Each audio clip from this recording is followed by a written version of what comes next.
My phone died on me, so I guess I'm gonna have to finish it plugged in like this. I know I just lost all the people I had here, but lost the questions too. I think I lost the video completely, but that kind of sucks. Uh, Technology, you gotta love it. So I guess I won't be posting a video this week. I hate to say that, but there's no way to get that one back. So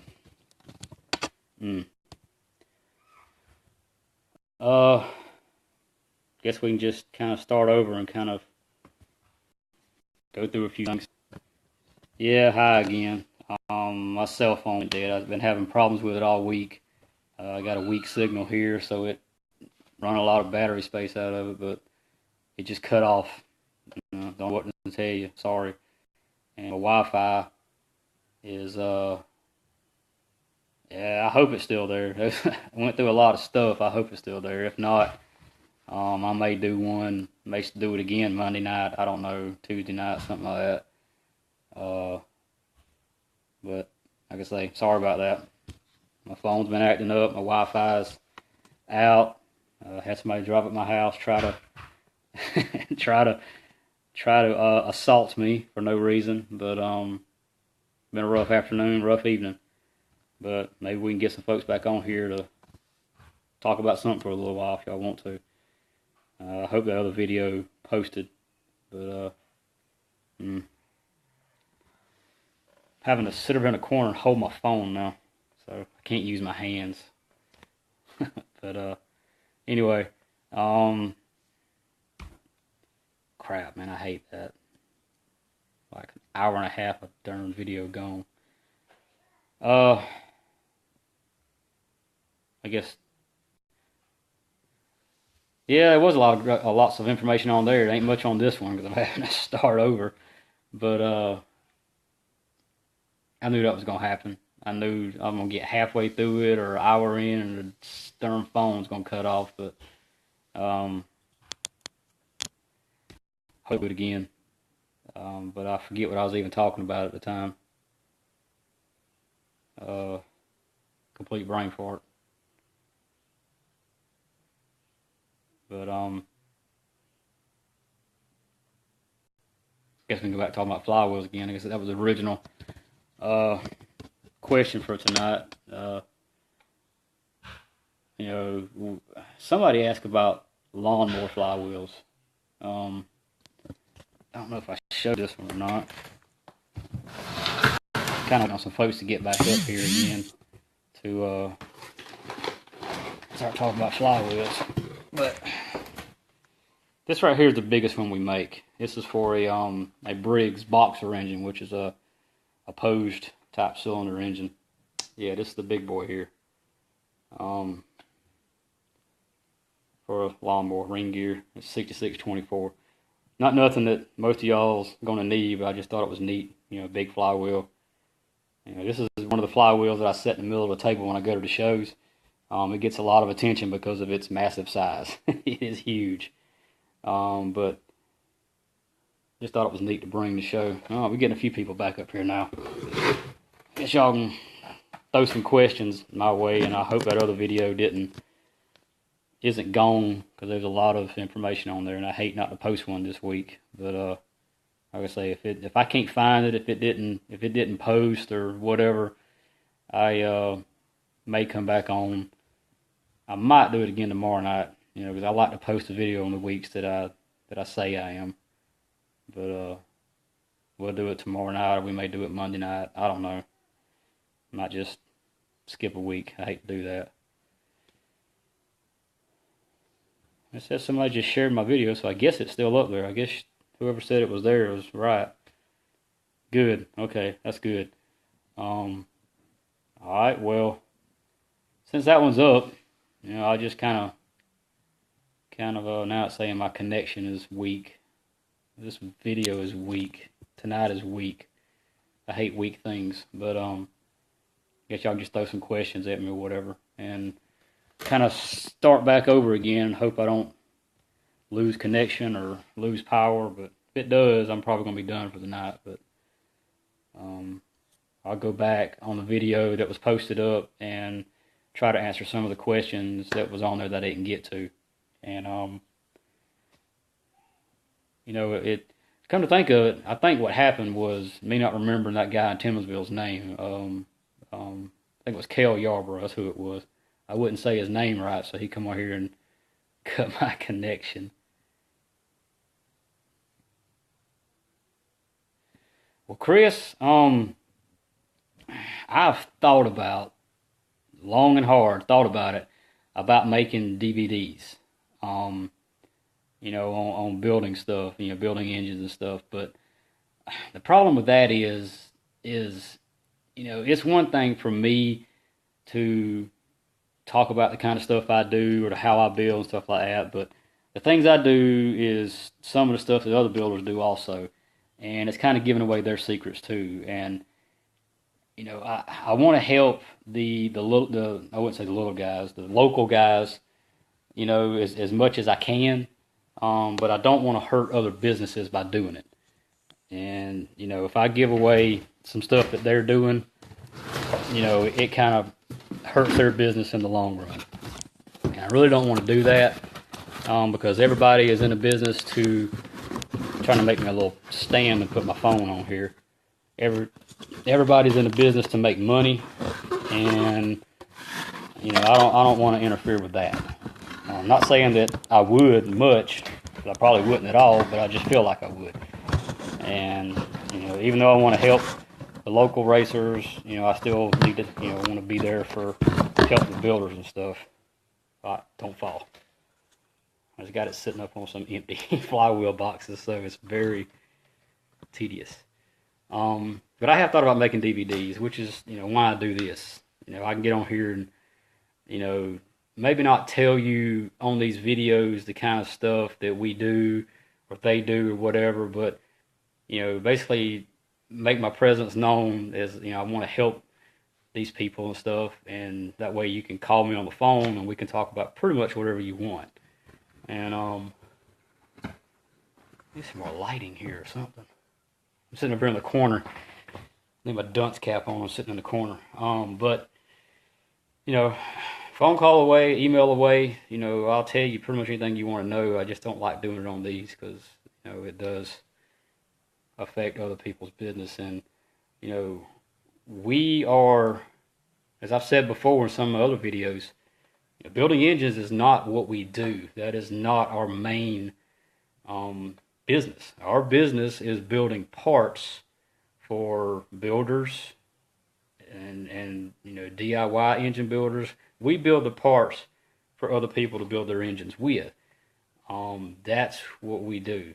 So as far as I come on here and start telling little trade secrets, I may not sound much, but a lot of people work really hard on this stuff. And a lot, like I said in the video that cut off a while ago, I spent Thanksgiving weekend on the dyno, just trying stuff, trying stuff for the new heads. And even after I got that found, I went into trying stuff with spark plugs and other stuff, and I have no problem telling people stuff on the phone or emails, but getting on here, making DVDs or something like that, it kind of hurts the business as a whole. I see it. It may not. It's just how I feel.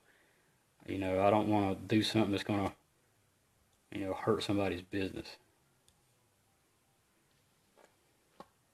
Oh, yeah, I finally figured out I was talking about Kel Yarborough. Yeah, that's my. I don't know Kel Yarborough. I know somebody that knows Kel Yarborough, so that kind of makes me feel good that I know somebody like that. Of course, I actually got to meet, not really meet, but be in the same room with Kel Yarborough one time, long time ago. My granddad was really good friends with Smokey Unix and worked with him some, and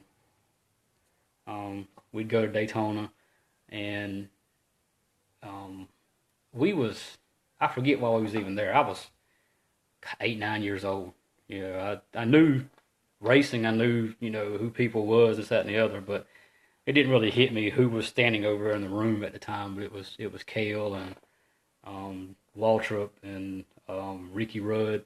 It was one of these convention things we went to down there, and they was up there for some meet and greet thing. But so I have been in a room with him once, but some people has actually stood in victory lane with him. Shannon, I need an ARC hat also. I also need an ARC T-shirt. I don't have either one, so I'm not gonna send you one if I ain't got it. That's something I want to get into the shirt and hat thing, but then again I don't. Because it can be a hassle, but it is good for advertisement. So you never know. I might show up at a show one weekend or one year with a whole bunch of shirts. That's something we've looked into.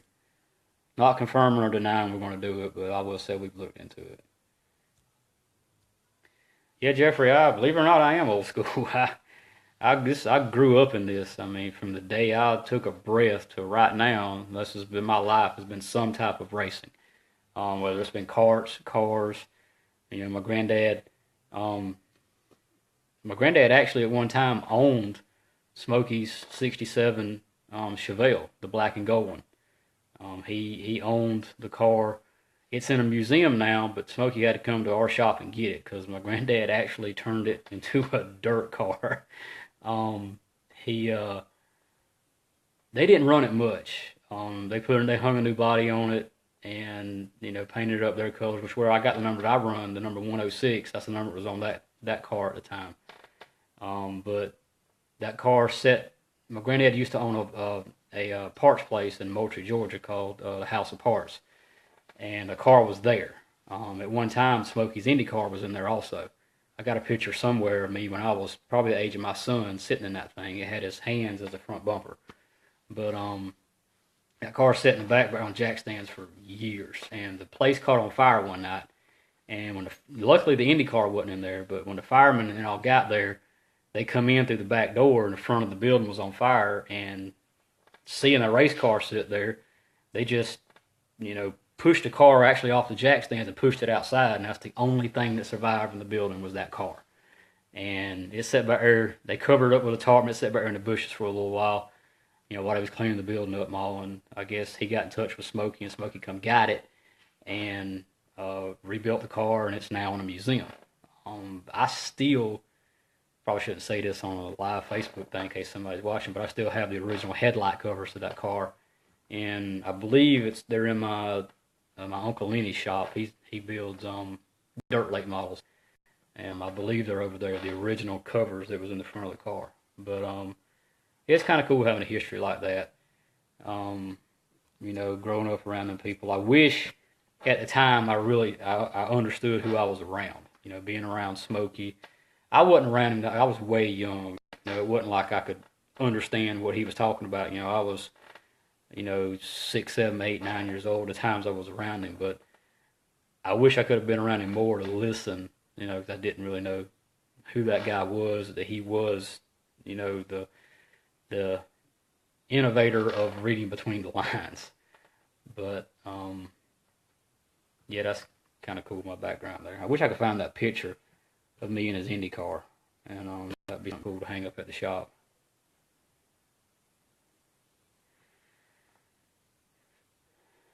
Oh, William, I thought your name sounded familiar. Okay, yeah, I built that engine for Reggie back in 2012. If that engine's from 2012, it hadn't been run much, Rod should be all right in it because Reggie and him didn't race that much back then. But yeah, I mean, it's gonna need some upgrades on the head because see that engine was built way before we could do three-angle valve jobs. Even though I worked on the seats a little bit, they kind of got a three-angle valve job on it, but kind of don't because back then I can say this now because we're not trying to hide nothing. Back then we would put three-angle valve jobs on them and use valve lapping compound to cover it up. We would put slide angles, not as defined as what we're using now, but we would put angles on it, and then use some really coarse type valve grinding compound, put it on a valve, and actually old school valve job. And what that would do, that would kind of uniform it. It would U-shape it. It wouldn't have the defined edges, but it would actually increase flow a little bit and then we would go back and recut our 45, and then grind them with the stones to do our normal seating, and it looked like a normal seat. But it had a little bit of, but with the actual 3M valve job that we do now, flows a lot better than that does. But I think we talked at one time about me redoing that engine for you, and that offer still stands. If you ever want to send it back, the original offer I made you still stands whenever you're ready. Yeah, Ricky Rudd was a legend too. My granddaddy can sit around and tell stories, with Smokey and all. And he worked at the track with him. I want to say it was in 74 or 75. That's before I was born in 76. But that was a couple years before I was born when the first time they run down there. It was in the Sportsman series, which was now the Xfinity series. He run a car with Smokey down there.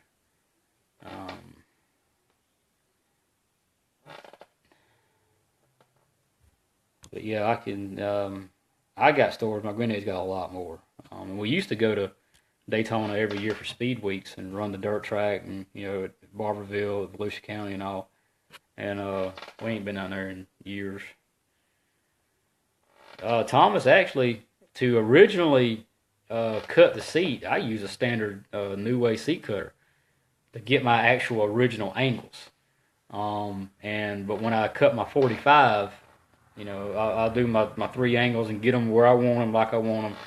And I use an actual stone to grind the 45 because that leaves a much smoother finish. And then I grind I recut my valve faces on my valve machine. And I don't necessarily lap the valves. When you do it with the stones and all, it leaves such a finish that technically they'll pretty much seat like they are. But I'll use a very, very fine compound. It's like an 800.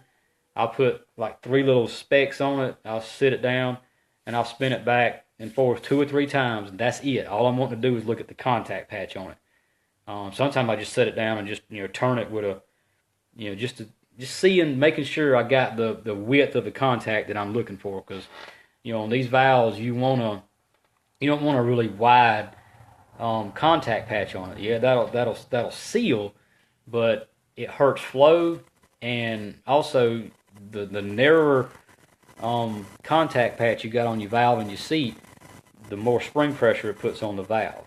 It's kind of like, the best way I can explain it is if you're go riding back roads and dirt roads, you go across a bridge and there's a sign there that shows a big long semi truck. It'll say 10 tons, but like a dump truck, it only says 6 tons because that dump truck is smaller. It puts more pressure in a smaller area than that spread out big truck. Look at the valves.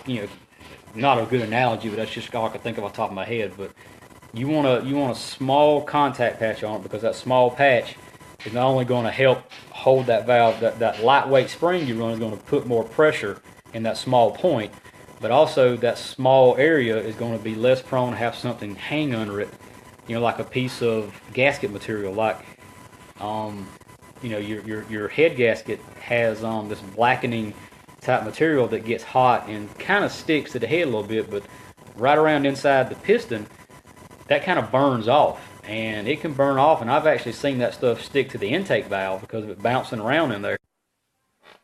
Aha! I didn't lose you. Ha! Good. My phone just blacked out for some reason. If this one quits, I'm not going to do another one. But I am still on here. Can y'all hear me? Because like I said, my phone just completely shut off on me. But luckily I got back on. Can y'all hear me? Alright, I see something happening. Anyway, getting back to the valve thing, it lessens the chance of something getting hung under it and causing it to come unsealed. And plus, when you start with a small contact patch, as it wears, it will widen out a little bit and keep sealing as it wears, and it'll go on down.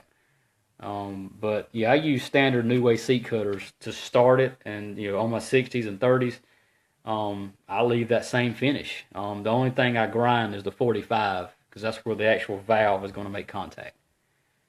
Okay, good.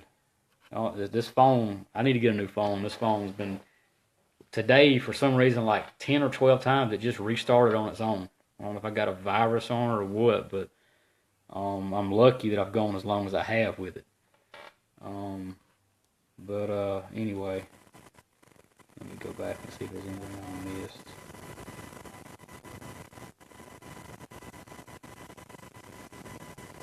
I thought I seen.